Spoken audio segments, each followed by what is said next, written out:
The movie shows us the Delitech restaurant. Pierre is talking to his girlfriend, explaining how difficult it is to be smart because fools don't think about the consequences and start believing in things they didn't want to believe before. The girl tells him about her dream. She wants to take her son on a trip, but so far, this dream cannot come true because of financial problems. She asks him why he has never confessed his love for her in the year and a half of their relationship, and Pierre replies that he cannot say what he does not understand.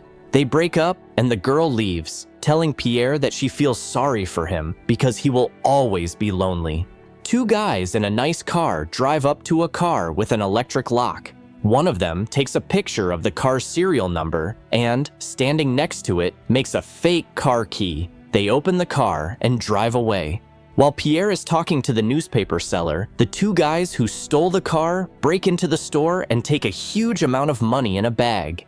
A car with a bald man at the wheel pulls up to the store. Suspecting something is wrong, he drives up to the back entrance. Picking up an assault rifle, he enters the store and calmly walks through the building. Pierre works as a courier. He came to deliver a parcel. A bald man sees the bandits through the blinds and bursts into the room. One of the bandits throws a gun, and the other shoots him in the chest. But the man also hits the criminal. One of them runs away, and the man runs after him. On the way out, the criminal is wounded, drops his bag, and runs away. The man with the assault rifle is shot in the back by the second guy, but he manages to turn around and eliminate him. Running out into the street, he falls dead. Seeing the money in the bag, Pierre grabs both bags and throws them into the car. He is stopped by the police. The surviving bandit successfully makes it to the car and drives away.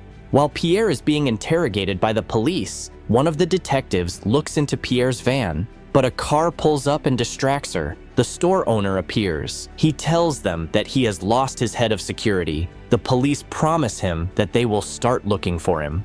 Pierre brings the bags of money home, and the wounded guy obviously goes to the doctor and asks him to heal. He will return the money later. Pierre hides some of the money at home and takes the rest to a mini warehouse. In the evening, Pierre has a drink with a homeless friend. He tells him about his dream. He wants a small house. Pierre and his friend hear on the TV how one of the brain gangsters is released. He is in prison for banditry. Pierre guesses that maybe this is the chance he needs. After Brain gets out of prison, Pierre is waiting for him. He says he needs a financial advisor, and Brain looks at his car, starts joking, and walks away. But Pierre catches up with him at the bus stop and gives him a card with his number on it. He says he has too much money. The police come to the mother of the wounded gangster and ask her if she has seen her son in recent days. She answers that she hasn't. They give her a business card and ask her to give it to her son if she sees him. As the police approach the car, we see the mother handing the business card to her son. At night, Pierre visits adult websites and texts one of the girls quotes from books. Finally, he meets up with Brain, and while Pierre is mumbling about money again, Brain says he needs all the information and clear answers. He walks away. The next day, a hot beauty comes to Pierre's office. She introduces her bodyguard and shows him the panic button. At the house, Pierre asks why she calls herself a Spacey. She tells him that a Spacey was the first of the call girls, and the guy says that she was a friend of Socrates. Pierre takes the envelope with the money to put it in the box. In the kitchen, Pierre is worried, and a Spacey seems to be trying to calm him down. She asks him to go get a tie. When he comes out, she checks how much money is in the box. She ties his hands with the tie and proceeds to make love to him. But in the middle of the most exciting moment, she gets a call from the guards saying that the police are here. She runs away, and the police recognize her from a previous case. They ask where Pierre got the money for the girl, who is very expensive. He answers that he is friends with her. They warn Pierre that he is involved in a very dangerous case. The bandits pushed the wounded man into a car and drove away.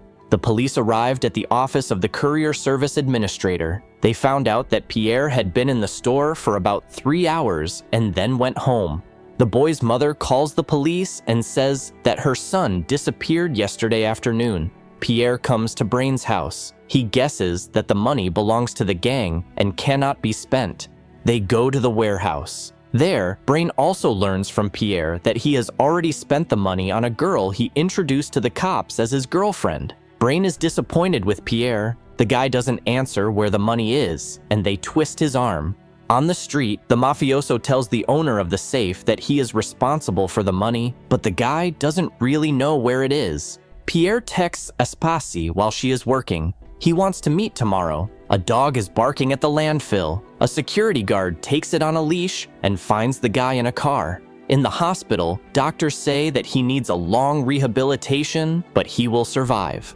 Aspasi comes to visit Pierre. At this time, the police are watching her from a car nearby. After dinner, Pierre invites Aspasi for a walk in the park. She changes her shoes and lets her bodyguard go home.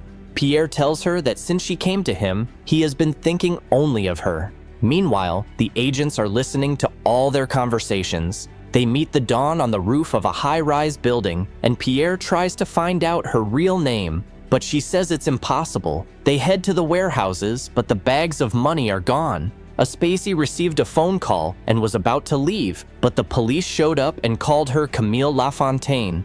On the street, the police show Pierre what happened to the guy at the dump and show him how they tortured him. Pierre and Camille go to see Brain. Pierre tells Camille that Brain is unlikely to be there. As soon as Pierre opens the door, he attacks Brain, throws him on the bed, and shows him his money.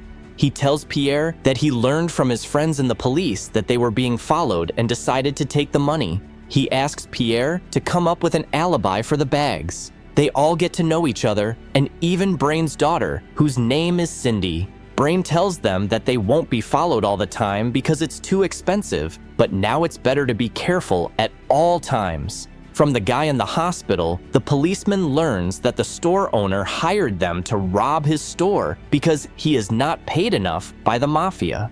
Camille, Pierre, and Brain hide the boy's treasure next to Brain's. At the same time, Brain refuses to let Pierre help the boy from the hospital because they are forbidden to approach him under any circumstances. The shopkeeper is required to repay the debt, but he doesn't know where to get the money. As he is about to leave, the police arrive, and after a short dialogue, he is released. He is offered help, but he refuses. Pierre arrives at Camille's house and thinks that he is the first man in her house, but she interrupts him and says that she had a husband. She got the apartment after the divorce. Pierre throws money on the table to pay her for the day's work. She tells him that he can't leave the money here. Brain comes to the guy from the hospital and tells him that a Chinese man is coming for him. He must go with him and save himself because the government always deceives us. Pierre comes to his ex-girlfriend and gives her an envelope with money for his son's trip. In a coffee shop, they discuss that they need a financier. Camille has connections with the most important people in this field. They decide to go to a meeting with Pierre's financier and convince him to work with them. Camille arrives at the office where Pierre meets her. As soon as they enter the building, they are immediately followed by agents. While they are running around the office looking for Camille and Pierre, they have already agreed with the financier on an illegal investment. As soon as they leave, an agent enters the floor. He goes to the financier. They don't ask him anything, and the agent tells him that people like the financier ruined his father's career, and instead of going to the math department, he went to police school. On the ground floor, the agent's employee offers him a place to stay.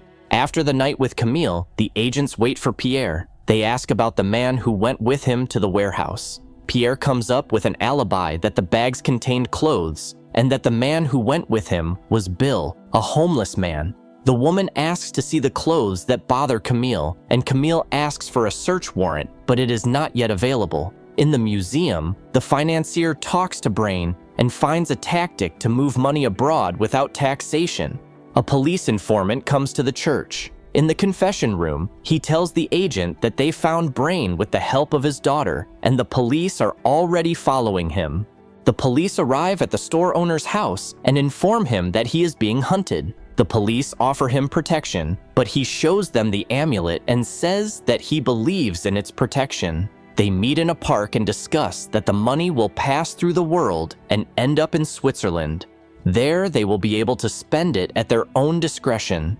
The financier takes out a flash drive with information and gives it to Camille. He says that the guy is lucky to have Camille. At this time, the police are taking pictures of them. Pierre asks Brain to spend some money for his friend, but he refuses. Camille offers to lend him her money. At the bank, she opens her safe deposit box and says that she has many of them all over the city. That's where she keeps her savings. She trusts only cash because the state cannot control it. She asks Pierre to take as much money as he needs. Brain makes a deal with Pierre's ex. She says she will find an office for the charity. The guy is already rehabilitating in a gym, and the store owner is being liquidated in his own store. The police realize that the money will be taken abroad, but they don't yet understand how. While the financier is making arrangements with his friends, the cops come to him and show him the photos. The financier again runs away from all answers. Brain and Camille dig up the money. Pierre is being followed, and he leads the cops to the office. While he walks around the building, Brain and Camille bring the money into the office. The cops agree to search everyone except the financier. The police have a search warrant and need people to conduct the search, but all the cops are at student rallies, so they will have to wait 2 hours. Pierre gives the bag of money to a woman who is supposed to count it. The police are given people to search, and they move on. They let the last client go, and Brain deletes everything from the laptop and sends it to the container. At this time, the police are already outside the building. The last customer leaves the building, and Pierre's ex takes the container to a store to sell.